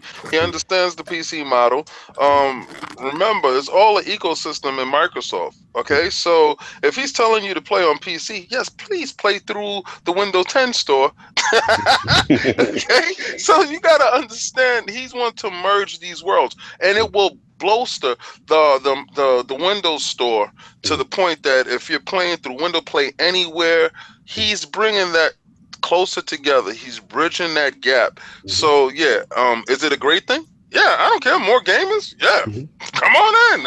I don't care. It doesn't affect me. What about the Sony aspect? So Sony is not going to get down. Right. Sony's not going to get down. Their service suck, so they're not going to get down. All right. They have too much problems over there on that side of the fence. When they can fix those servers over there, listen, I have no problem with their system. I have no problem with their games. I think their games are great. Do I have a problem with their infrastructure as far as their internet servers and everything else? Yes, I do. Okay. Do you know how many messages I get a month telling me that we've been hacked? I need to change my password. Yeah. You know what I do? I will delete my account with you guys, and Done. I play regularly on Xbox, so I never get that message from Xbox ever. Not one time do I get, yo, bro, change your password. Things got funky over here. What? See, because they don't have a Lord build that started with the security infrastructure. They don't have that. I will say one thing though. I have been usually. Sometimes when I log in, they ask me like on my Xbox to change my password, but it hasn't happened in a long time. So I've never got that. No, I hear what you're saying, but from a security standpoint, you have your concerns. Yeah, I have concerns, huh? Listen, that's an understatement, apparently. Yes. If I will have to give a credit card with those guys, I will go and get one of those prepaid cards out of the store. There's no way I trust any information over there. So, but Microsoft, yeah, I really do. So, but the PC gaming with Microsoft, yes, that is very viable. That is the way to go. That is fantastic. If you can get that large set community and they're very passionate over with that passionate Xbox community, and we can go at it. And like Lord Addict says, have Iron Banner PC against gamers. I mean, come on, that's fantastic. That's a good concept. I love it. You got just with PC though, we have to be careful because of obviously with FPSs, the mouse keyboard is a little bit of advantage. That's a little bit. Okay, so I ain't gonna touch it. We'll leave that for your topic. But if anyone's got anything done on the first part of the Fortnite thing, which is the crossplay, I was gonna move on. Okay, you want to jump in on that, Lord Sov? Yeah, definitely. I mean, I think me not being necessarily the biggest multiplayer gamer, but I just think it's a positive thing if they can all at some point get it together in that regard. And I just think it's a positive for gamers in general. Like I was saying before, with like kind of the toxicity sometimes around the internet and fanboyism and stuff like that. If you make it the norm where these ecosystems are constantly interacting, I just think it kind of diminishes that somewhat. You're going to have more competition, obviously, but it's going to be more sporting. It won't be necessarily people being negative towards each other because they're constantly playing with each other, constantly in the same kind of sharing spaces together. So that's one. And I think it would also bode well for the industry at large, because I think it would deter companies from making these marketing deals as much, because you have to worry about the game being able to be played across multiple platforms. So the marketing deals would be difficult to sort of give one platform a year's worth of stuff before another platform. It would be perceived as even more anti-consumer. So I think it would serve to really help gaming as a whole, as a community. Gotcha. All right, fair enough. I'm just going to speed through the second part of this whole Fortnite, because obviously Fortnite has been in the news this week with the whole PUBG fiasco, with the whole battle royale mode. We know PUBG, that's their claim to fame. Just to paint the picture. Obviously they've used, I believe, the Unreal Engine, which Epic has helped out with, and now I believe Fortnite is coming out with a battle royale mode, which the devs of I believe it's Bluehole, or I forgot the name of them exactly, that said, they feel a little bit of a way about them coming out with a quote unquote PUBG mode and actually referencing PUBG in that description. So yeah, real quick, sometimes this is a copycat league as far as video games, stuff like that. Do we feel that PUBG has any leg to stand on? I don't think it was done with malice. I just think they wanted, their own. I mean, can you really, like, I don't know that aspect like that, but can you really say something is yours when it comes to a certain game feature, like battle royale games? Yeah, it's a gray one. It's a gray area. I know what you mean, and that's why I don't know morally or legally, what leg they have to stand on. But I do know that they were in close relation with Epic, because they worked on them with the engine, right? So that's this gray area where do they have the right to kind of attack them for stating that? And then also I was going to say, like I said, with Epic and Fortnite actually saying PUBG and promoting it with their battle royale mode. So I kind of see both sides kind of say, you know what I mean? It's a tough one, but Lord Sov, Lord King, what do you got, Phil? Let Sov go first. Yeah, Sov. I think that's the issue there. The fact that they license Unreal Tech to make their game, and then the Unreal guys go and they make a mode in their game that's so similar. Honestly, if you look at the mechanics of both games, they're very different in that. If you're playing the battle royale mode in Fortnite, if somebody's attacking you or something like that, you can build a wall in front of you. It's totally, it changes the mechanics of what this type of battle royale game is. So it's kind of different. But then again, there's similarities in UI and things like that. The whole concept of the Murder Island thing is sort of the same. So I can understand where they're coming from in that regard, because again, it just seems like it's not necessarily the best thing to do when you're getting royalties from this company on their game. So it's it's a funky area to be in, that's for sure. And I have, I don't know what sort of legal merit, a leg to stand on they have in this regard, but I get it. In terms of the copycats, you're going to see a lot of them. So that's, if their issue is that at large, you can forget about it, because shout out to Lady Delilah in the chat. She said she thinks PUBG only added fuel by saying something. So it's going to be interesting. Lord King, what do you feel on the PUBG versus Fortnite? Okay, I think it's kind of messed up if you help them build something, they're using your engine, and then you turn around and you have the feature that they have in there.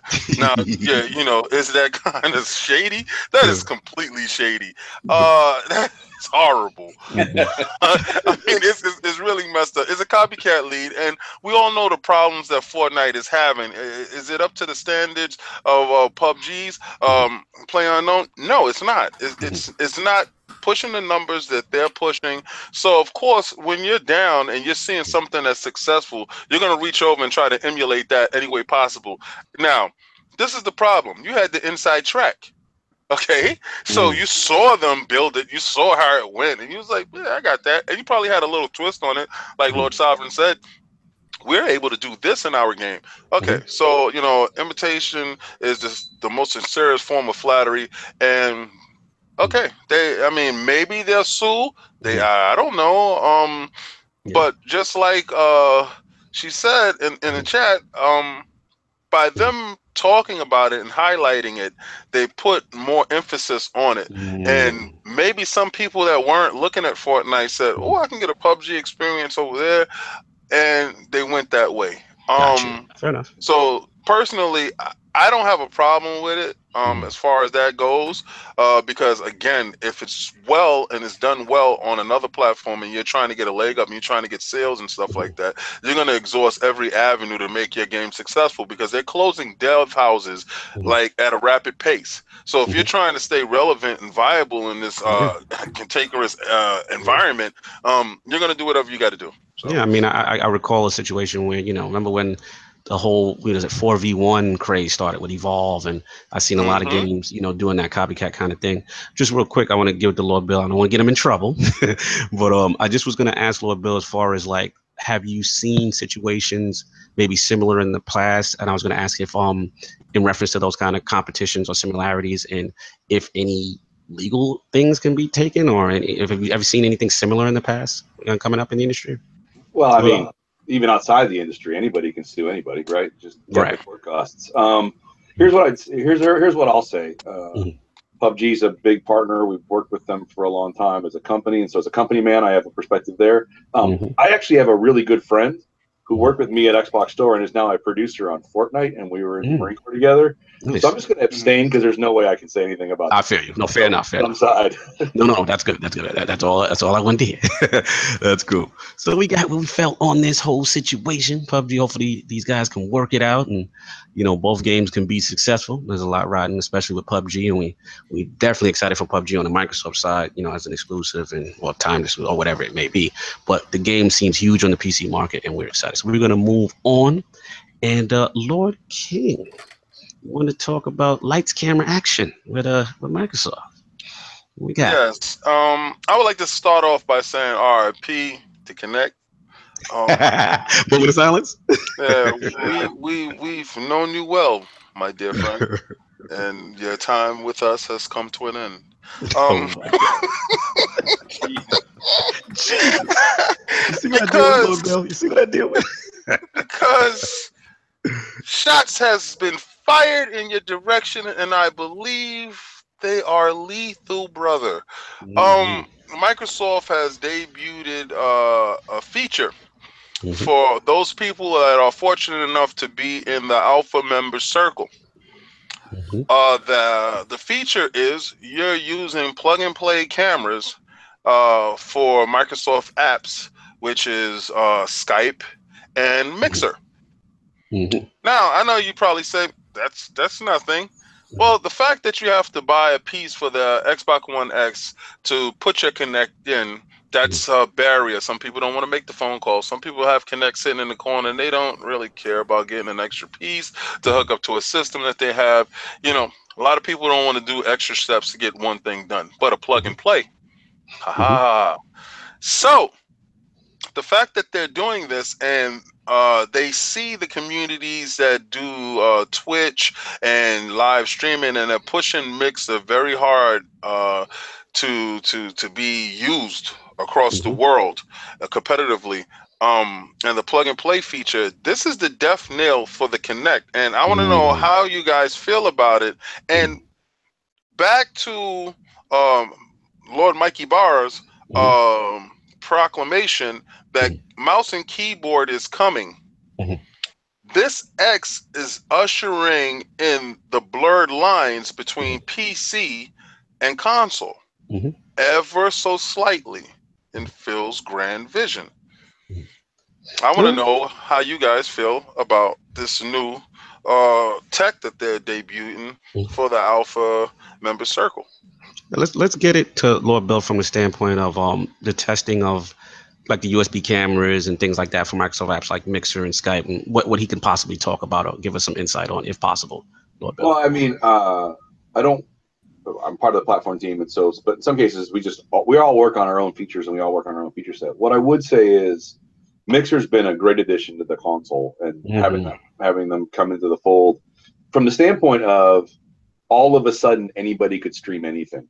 And they could just jump right in, and prior to that, PC was really the dominant platform, still is. But the barrier to entry is higher because you have to have a PC, you have to have stuff set up so that you can broadcast. And all of a sudden, anybody with an Xbox and a Kinect was able to jump into this. That doesn't mean it's always good quality content, but anybody can get involved. And I do think that I was thrilled to see the announcement about the other USB cameras being supported, because now you just increase people's ability to engage. And I think that, look, the Kinect is an expensive piece of hardware. It's got a lot of high tech capabilities over and above what you would use it for as a webcam. And so having some functionality become available to other customers who haven't jumped into the Kinect side is great. At the same time, the Kinect continues to be a great console component, because you can do nothing if you have it set up and immediately become a broadcaster who can stream yourself as well. There are times where I see my kids get online and start streaming their gameplay, and I have to text my wife to clean up the house. We're gonna watch, and then she yells at him, and then all of a sudden the camera goes dead. Nice. but I mean, it really is opening it up so that anybody can become a game streamer. And, it's an amazing starter. Speaking of streaming, a little bit, I gotta tease you on this. I love the NHL 18 stream, full hockey gear. Lord Bill went out there, played some EA NHL. I saw you. I had to give you a shout out. That was hardcore. Yeah, thank you. I did it twice. I did it in my goalie gear for the 3-on-3. We had the EA producers come on, and they demoed this feature for 3-on-3 for the first time. And I actually played in my goalie gear, so I was playing with my catcher and my blocker, and that was impossible. Plus, it's just hot in that studio because you got all the gear on and they got the lights. So when I came back to do the announce, I did it in just my regular hockey gear. Nice. Just played, and you know what? Because we got a big controller, I could actually play with my gloves on. Yeah, how did you play with your glove? That was what I was gonna say. I saw you with the glove. Like, how is he even able to have the dexterity to play with the controller? Not well is the key. That was awesome. So because of this mixer stuff, would you ever consider getting into streaming? I know, Mike Ibarra, he's big on that. Would you ever consider it? I love doing it. The challenge is twofold. One, I don't know who would watch me because I'm awful at most of the games that I play. But I love doing it, and in fact, I've got something special for next week. Ooh, okay. So you got it. If that's the case, you got to give out that mixer handle so the guys will get everyone to follow you and start paying attention, man. Because I will tweet out as we get closer to the time. Awesome. That is awesome. Good. All right, what do the Lords got on the rest of the camera stuff as far as what's going on? Let's Lord Addict, what do you feel about this? Cool options, but that's about all. So you got all right. Lord Sov, what do you feel about that? Yeah, I agree with both Lord Bill and Lord King in the fact that the line is being blurred more and it's giving more accessibility to more people. We got to remember that the vast majority of Xbox owners now don't have a Kinect. That is true. That is true. So the fact that anybody could just go into a Best Buy and buy any third-party USB camera and be off and running if they want to start streaming, that's fantastic. And again, that part of gaming has expanded so much over the last few years that look at us here just doing a podcast where a couple of years ago that wasn't something that we were even considering. So it's just like it goes back to what I said before about how that original vision for the Xbox One as being that one box, it keeps moving closer to that vision. And just the fact that you're allowing third party anything onto the system just makes it more cost effective for the consumer to go out and purchase and spend what they want to spend on a piece of hardware, as opposed to the Kinect, which is it is an advanced piece of hardware, but it works specifically in that ecosystem and nowhere else. Correct. So I think this is fantastic. Good point. This is fantastic. Good point, Lord Sov. Y'all jump in on that. Yeah, I think that I'm with you 1,000%, Lord Sov. I think it's great. I think it provides options. And I mean, look, I still have my Kinect. Great piece of tech, 1080p cam, the motion sensor and all that stuff. But like you said, the key point is it was locked into just the Xbox. And also the key point was that, a lot of people who've now subsequently picked up a Microsoft, an Xbox have picked it up during the S era, right?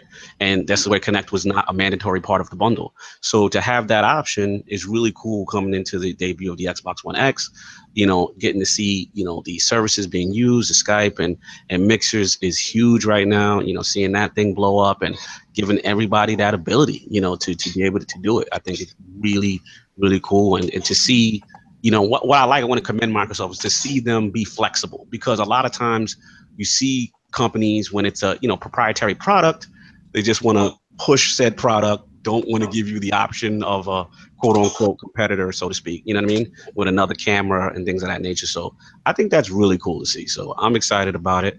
And I thought it was a good topic. Lord King, you got anything else to finish off lights, camera, action before we move on? No, it's just the fact that I think is a fantastic idea.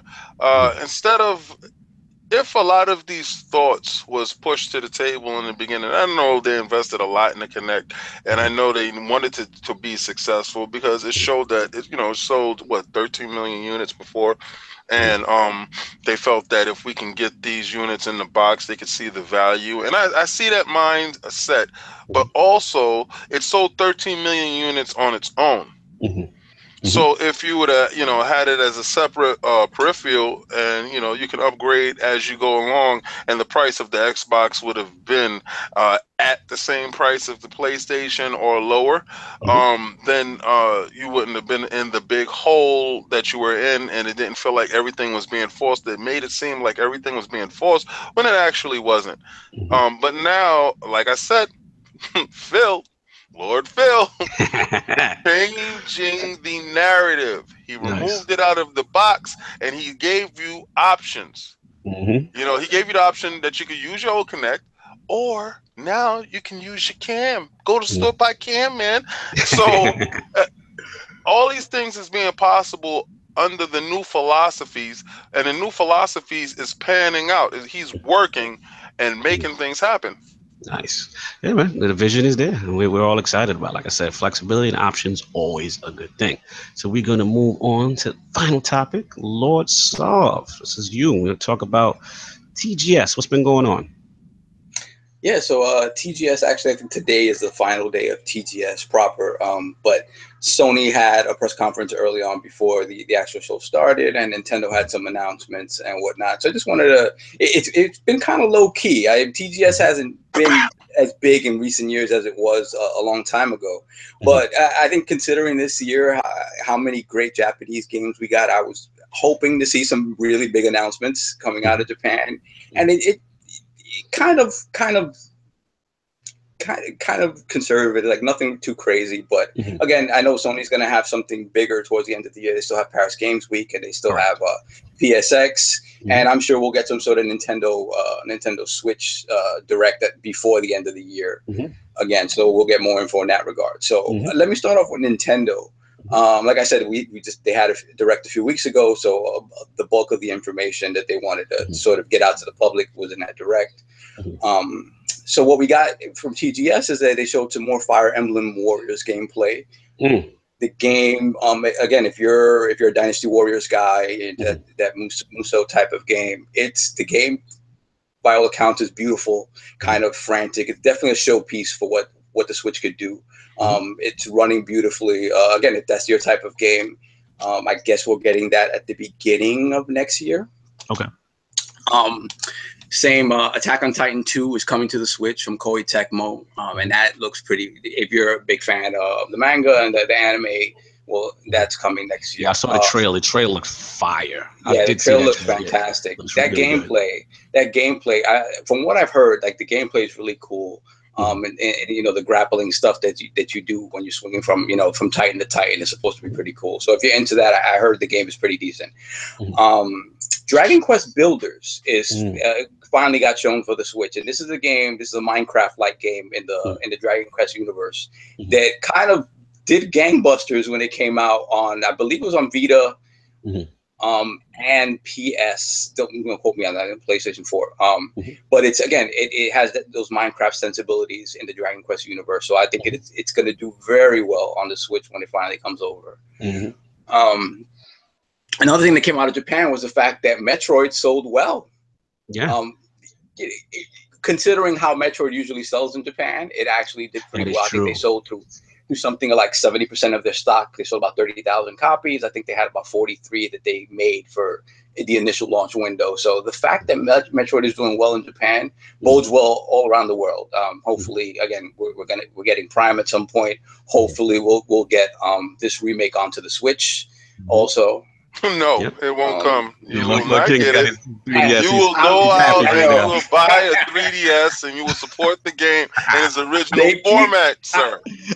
I can't say that I disagree with that. Like it's probably not going to happen anytime soon if it ever does. So I won't disagree with that. They showed Resident Evil Revelations 1 and 2, which both look pretty good. They're running very well. It seems like they were based off of either the Xbox 360 or PS3 ports, or the ports that came to Xbox One. Just recently came to Xbox One and PS4, and just downgraded. The games look like they ran beautifully, so that's pretty good.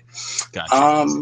What else do we have? Square Enix showed Lost Sphere, that RPG from the guys who made I Am Setsuna, and classic sort of JRPG turn-based stuff. So that looks fantastic. Absolutely. And then there was some Doom running on this Switch. There was some Doom, I heard. Some Bethesda loving. Talk to me. So we talked about this last week about what I hope for the game and what the reality of the game is. So this is the reality of the game. So wait, hold on. I would call this a bend the knee stalemate. But we'll do that. So what's the bet? Let's go. There was no bet really, but my hope was that it was 60 frames per second. The game is gonna run at 30 frames per second. But the thing is, the mistake that I made is that I equated frame rate with speed of the game. The game is still fast, right? The game is still fast.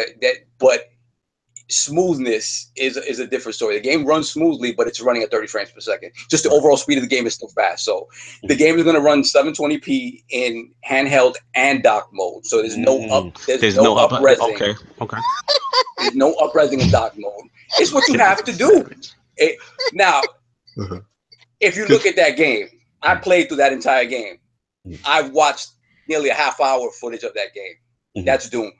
It's Doom. Like, the only concessions that have been made, obviously, is in the detail of the graphics, which still looks fantastic. But the game plays like Doom. Okay. And again, I don't think this will be anybody's primary version, or should be any primary way of playing Doom. Hopefully, you'll have it on a PS4 or Xbox One or a PC and play it there.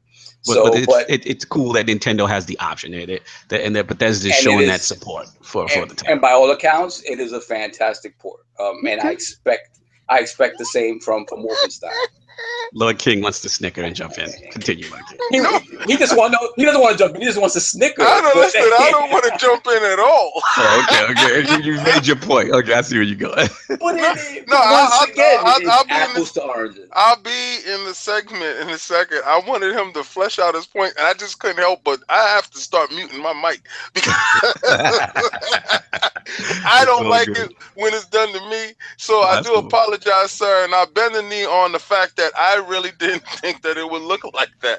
To be honest with you, it looks pretty decent. I saw what Digital Foundry did on the game. I know exactly what it was running at, so I kind of had an inside track and laughing at it ahead of time. But like you said, it's nobody's primary, but for somebody, it is their primary. Gotcha. So, for that somebody's that's out there that only has a Switch, that only could get a Switch because their Wi-Fi or whatever in the area doesn't work good or whatever, and this system is catered and tailor-made to you, I say kudos that they even got the game running for them. On it. Facts. It actually works. So me snickering is just me coming from a high-end PC or Xbox One. Premium experience. Right, yeah. Standing in my golden tower, I'm looking down upon the peasants. Real quick, I had a question for Lord Bill. I know I'm not going to put him on the spot, but as far as like the Tokyo Game Show stuff, does any of that stuff interest you? Or actually, from a Microsoft standpoint, have you ever got a chance to actually go to one of those events? And I was just curious. No, so I've never been to Tokyo Game Show. I've been to E3. I've been to China Joy, obviously for the console launch, which is just a staggering event. The mass of humanity there, all dressed up in costumes, is in eight unair conditioned aircraft carrier or aircraft hangars. Wow! But it's I watched the show just not as an employee, but as a fan. There's a couple of series that I really like. I liked the Atlas is one of my favorite. The Persona and the Shin. Oh man, Lloyd Kaibatsu's smiling in the chat right now. He's a huge Persona fan. Those are great series, and so I watch it as a fan. That's the kind of stuff that interests me. Nice. Fair enough. Fair enough. All right. So, Lord Addict, did you get a chance? I'm sorry, Lord Sov finish, and then I'll give it to Lord Addict. Oh yeah, just quickly. And so Sony kind of had an interesting showing, because they're going to have something at Paris Games Week, and there's going to be PSX at the end of the year. So with Sony, basically, hold on one second. I had my notes in front of me, and I lost it for a moment. So good, but the coolest thing to come out of Sony was this game called Left Alive, that basically has kind of these Metal Gear sort of people around Metal Gear, people around Armored Core, people around Xenoblade who worked on these type of games coming together to make a game that kind of has Metal Gear-esque sensibilities. They're calling it a third. It kind of fits into that mold that we've always talked about, that third person over the shoulder, action adventure / game with RPG sensibilities. They just kind of throw it in a blender and out comes a game. So this is from Square Enix, and the cool thing about it is that you have Shoji Shinkawa, who was the character designer behind Metal Gear. And anybody who's seen any sort of Metal Gear art or covers, what that is, and that style. So he's handling the character creations for this game. But then you have people around it from Final Fantasy, Kingdom Hearts, people who worked on Mobile Suit Gundam, and like I said, Xenoblade Chronicles. So they showed a little bit of gameplay in the trailer. And again, it just looks like a third-person sort of action game. But the cool part about it is that it just seems like it almost seems, and we'll talk about this in a second, it just seems like people are sort of not afraid to go back to the Kojima well, and maybe making something in that vein. So it'd be interesting how this game's supposed to come out 2018. We'll see how it's received overseas, and we'll see if it's something that we'd be excited to get over on this side. So it's just interesting, just the people around it, and to see them sort of trying to emulate that experience and go back to that. So apart from that, like, they showed some Detroit stuff, Become Human. I love that. That game looks so good. That's what I'm waiting for. That's the game absolutely. They finally gave a release date of January for Monster Hunter World, and I don't know if it's a worldwide release or just a Japanese release. But again, that's a game that and Lord King will agree. Like we tried to get into on Nintendo platforms, and it just didn't happen. With this game being as pretty as it is, like it. And sort of streamlined in a way to sort of bring in new players, I can see it becoming big if again that gateway for new players is sort of easy to get into and not obtuse like the older games have been. They've shown more stuff of Shadow of Colossus, a little bit more of that. Dragon's Crown, that 2D side scroll, they have like a 4K version coming out. They call it Dragon's Crown Pro. So that's pretty cool. And honestly, Zone of the Enders. I almost forgot about that. Zone of the Enders. I remember the old one. Enders. Yeah, so Zone of the Enders coming back. That's what I talk about with Kojima. They're not sort of afraid to go back to that well. So Zone of the Enders is coming back remastered, and they're also making a full-fledged VR version. And that's cool. Because Zone of the Enders is a pretty fast game. It's not a slow-moving mech game, so it'd be interesting to see how they incorporate that into VR to not make it pukey. So that's going to be interesting to see. And on a Sony platform, or is that for the Vive and Oculus? Because that is PSVR. So far, it's PSVR. And that leads me to my next point, which is what they showed a decent amount of VR stuff. They went more into depth with all the supermassive games that were coming out, the Bravo team, the prequel to Until Dawn. So for anybody who's kind of been on the fence with PSVR, I think more and more they're showing that they're willing to invest in big experiences, more smaller experiences, different types of experiences. I know by the end of this year, I'm sure we'll see more package deals for the PSVR. I know right now they finally started incorporating the camera in the package, which is something that's big for people because the camera on its own is like $50. So they're starting to make better package deals, and I assume that for the holidays is going to be even more. So yeah, anybody who's been on the fence about PSVR, I think they're showing a commitment, which is great from Sony when it comes to, you know, things that are not their primary console. They've always been sort of hit or miss with, you know, how they support these things after they come out. So I think they're invested in PSVR, and it shows. No doubt, no doubt. Yeah, like I said, a lot of stuff was announced. I'm glad you gave us the recap because I definitely missed a lot of it. All my Destiny playing and stuff. I didn't get a chance to really catch what's going on. But no, this was really cool. And real quick, Lord King, I don't know if you got a chance to see. Did you get a chance to watch any of it, or just catch? Yeah. So Lord Sov, thanks for the recap, bro. It's like you. Yeah. Lord Sovereign just brought me up to speed on it. Thank you. I had to pull myself away. Everybody's been playing Destiny. I had to pull myself away. I say, because otherwise, like you're like in a cave and you're not paying attention to anything that's going on. That's what Destiny does. What's up? Exactly. One other thing for us Sega heads. Virtual On is coming back. Anybody playing Virtual On? I love Virtual On. What? Yeah, Virtual On, and I think I know maybe Lord Bill can speak to this. The Oratorio Tangram. There were two games that came to Xbox Live Arcade on the 360, like remasters of the original games, the Dreamcast games and the Saturn games. These are like one-on-one mech fighting games that we initially saw when we talked about earlier about how the arcade was the testing ground for all this new tech. When you went into an arcade and you saw Virtual On for the first time and you saw that cabinet, you lost your mind. You just lost your mind because it was this huge imposing thing. And the gameplay was fantastic. So it's coming back, but it's a little weird how it's coming back.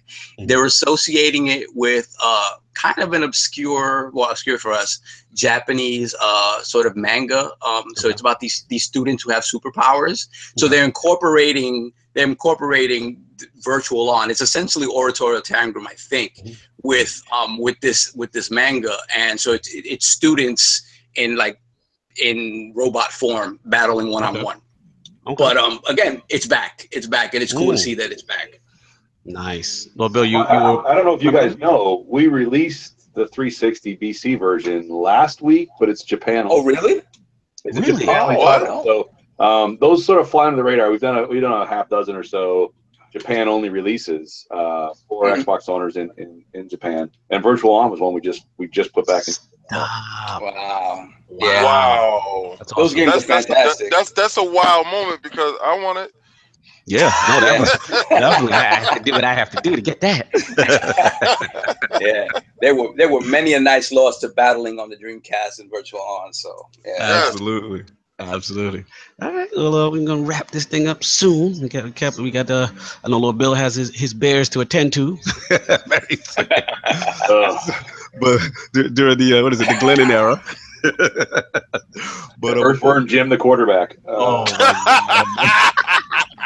I love that. But real quick, we got two things we want to get into. One, we had the new poll that we want to shape up. So it's the new poll this week. We're going to put this up on the Iron Law Podcast Twitter very soon. It's going to be, with developers like Square with Final Fantasy 15, Take-Two with NBA 2K, and Bethesda with Doom/Wolfenstein 2, attempting to be creative and porting these AAA titles over to the Switch. Does lower frame rate or resolution discourage you from buying these titles? So that's going to be the question. The answer is going to be A, yes, you don't want the Lord King Gimp experience.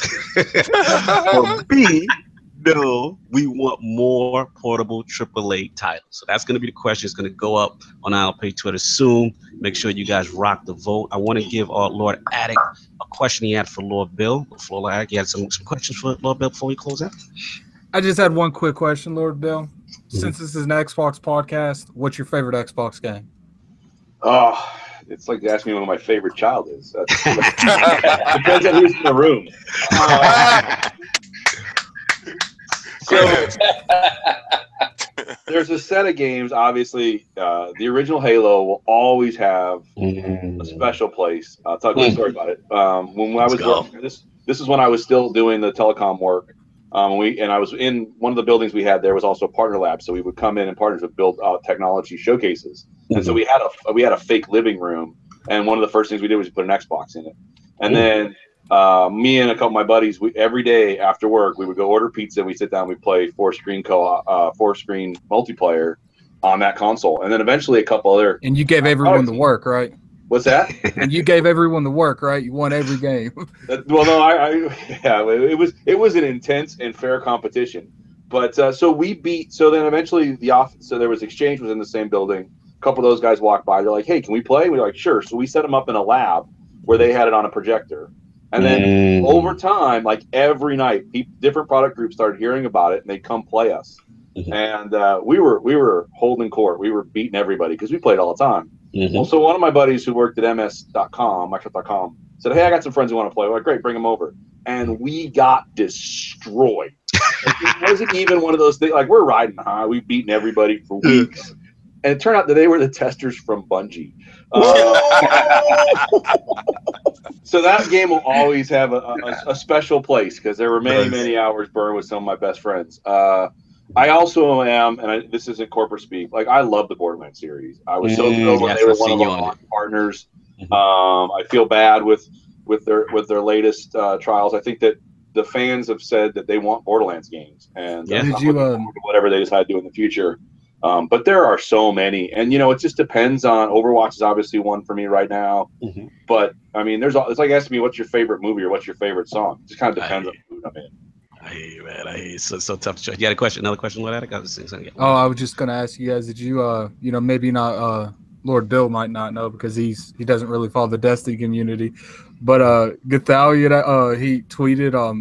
I don't know if it was someone from over there at Gear, but he tweeted someone was like, "How many retweets and likes is it gonna take me to get Borderlands on the Nintendo Switch?" And the dude was like 1 million, and he commented, he's like, "Consider it done." Yeah, that's the goal. It would be great in that space. I mean, Borderlands is such a fun cooperative game, so it's just like to see it come back would be awesome.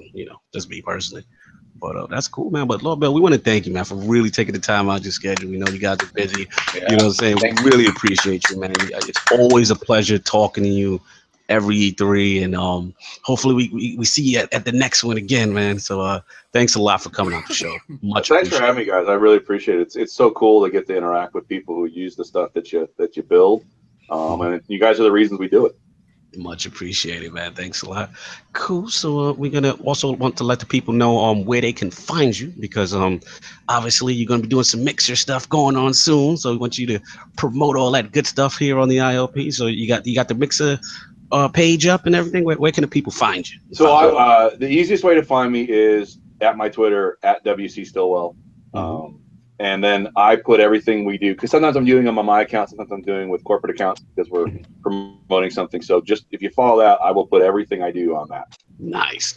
And are we allowed to talk about the gamer tag, or we keeping that under wraps? No, you can talk about the gamer tag. It's now in promotional material, so nice. I can't avoid it. It's Wall of Bill, and it's spaces in between all of them. That's right. Say it with your chest. The Great Wall. That's right.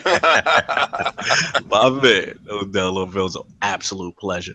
So we're gonna close this thing out soon. Get our outros popping.